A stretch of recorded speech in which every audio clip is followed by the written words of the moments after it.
It is Argentina and Croatia. Argentina is the favorite right now. They're a minus favorite, which is a little surprising. That might be more of an underestimating on Croatia still for some Yeah. reason at this point. These are two teams that can score. They're two teams that at times have just decided to not score. So where are you Yeah. leaning here? I mean, listen, I'm sticking with my guns with Argentina. I'm not going to Mm, waver with that. That's my selection. That's something I have to stick by. I don't agree with the lines, though. I think it's very disrespectful to Croatia. yeah, They've beaten fantastic teams, and it's not like they're just lucky or fortunate enough mm, to make it into I the get it knockout. from Like, Morocco. I get it. yeah, exactly. For Morocco, like this is a Croatian side we've seen reach a final already. They've been in this Hmm. moment. They were down to Brazil in extra time, where everything was against them, and they still make it to penalties. I don't know if anyone has read the story on Luka Modric talking to the Croatian goalkeeper about Hmm. how he was a little shaky prior to the tournament. And now Luca has a one-on-one conversation with him about saying your uncertainty as a goalkeeper has led you to make mistakes, and you making mistakes allows the rest of the team to feel that uncertainty, and that uncertainty kind of trickles down, and it makes everybody nervy. But Luca having that conversation with him has calmed him down, and he's been one of the best goalkeepers in the tournament, and we've had a plethora Hmm. of them. And to me, Yeah, that just I've kind of heard. speaks to the volume of the leader that Luca is. That midfield is still fantastic. I mean, it's just as good as it was back in 2018. Brozovic and Hmm. Kovacic are still quality players that play at top teams. And I'm seeing stuff like Croatia penalties plus 1,000. They drag you out to games. They like getting to penalties in this Yep. situation. I think Argentina might be one of the tougher sides because we see how they go up and approach penalties now, as opposed to years past where they get eliminated in Copa America.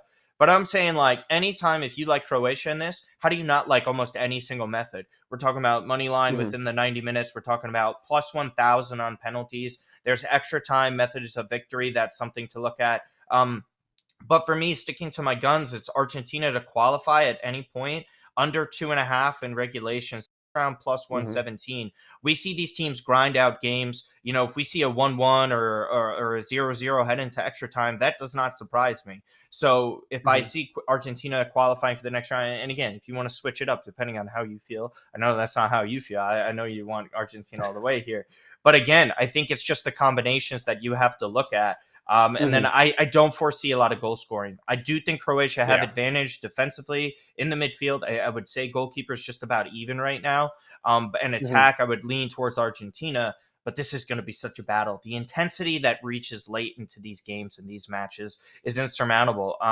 So for me, I like Argentina to squeak on by, but this one is definitely the hardest to judge for sure. Yeah, I mean I agree with just it's gonna be a cagey match. Like they are gonna be grinding this out. My favorite bet is under half a goal in the first half. You can get that Yeah. at plus 150. That's your best value there. I don't think anyone's scoring in the first half. Something to keep in mind too. These are two teams that have been playing long, intense matches, especially Croatia, coming off back-to-back, penalty shootouts. You're playing extra time. I know Modric is looking fine. He played all of last match, so it wasn't a problem. But this is just something to keep in mind as you get more tired legs. Martino, I wanted to ask you as well because Yeah. we talked about something to keep in mind before the quarterfinals was maybe looking ahead to the future as you have a little bit of a clearer path.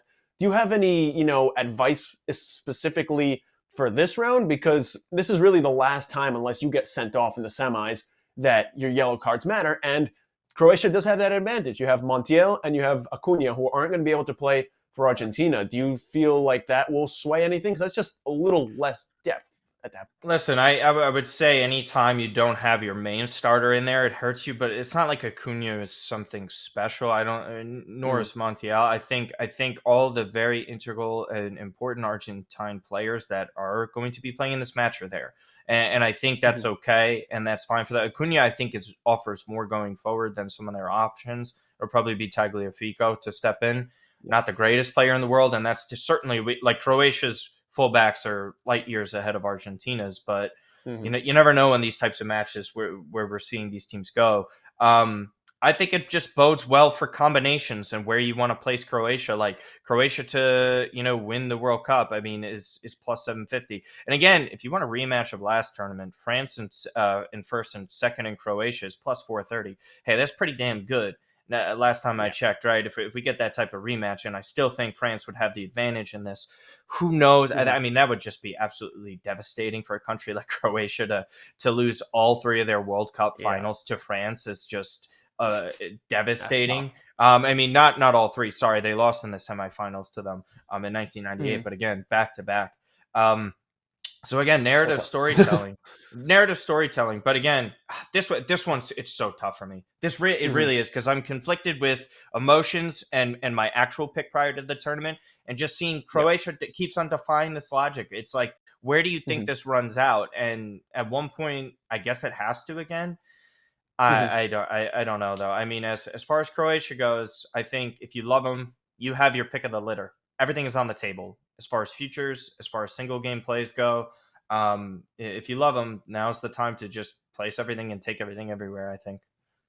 Yeah. A couple other things I'm looking at. If you're bold enough to look at under 1.5 goals in regulation, again, I just don't think we see a plethora. And one I'm kind of taking a risk on here is under 7.5 corners, which you can get at plus money at plus 105.